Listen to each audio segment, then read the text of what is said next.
ڕۆژی هەڵبژاردننی سەرۆک و جێگرانی یەکێتی ژوورەکانی بازرگانی و پیشەسازی بۆ لە هەرێمی کوردستان هەرێک لە کاگەیلان وەکو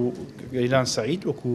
سەرۆکی یەکێتی ژوورە بازرگانی و پیشەسازیەکانی هەرێمی کوردستان هەڵبژێردرا بە کۆی دەنگ دەبان بۆی بەرچاو ڕوون بن 11 کەس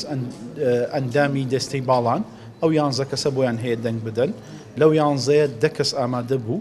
یەک کەس مۆڵەت بوو لەبەرەوەی حاڵەتی نەخۆشی مۆڵەتی وەرگرد بوو کاک گەیلان لە کۆی ئەو دەکەسەی کە ئامادە بووە دەنگی بە تەواوەتی هێنا و بوو بە سەرۆکی یەکێتی ژوورە بازرگانیەکان پیرۆزبایی لێ دەکەین جێگرەکانیش هەریەک لە کاک نەوزاد و کاک نەوزاد غەفور و کاک نیچیروان لەزگین و کاک شێخ تاهیر وەکو جێگرانی سەرۆکی یەکێتی ژوورە بازرگانەکان هەڵبژێردران ئەوانیش لە کۆی دەنگیان هێنا واتە بە کۆ دەنگ ئەم بەڕێزانە هەڵبژێردراوان پیرۆزباییان لێ دەکەین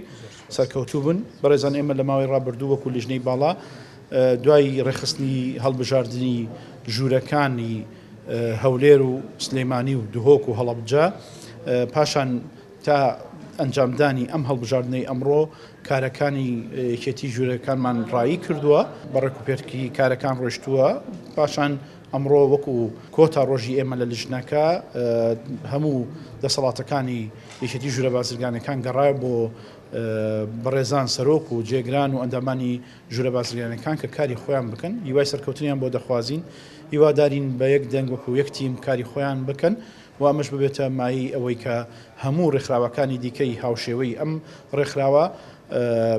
بە یەکەوە هەڵبژاردن بکەن و وەکو یەک تیم کارەکانی خۆیان بکەن.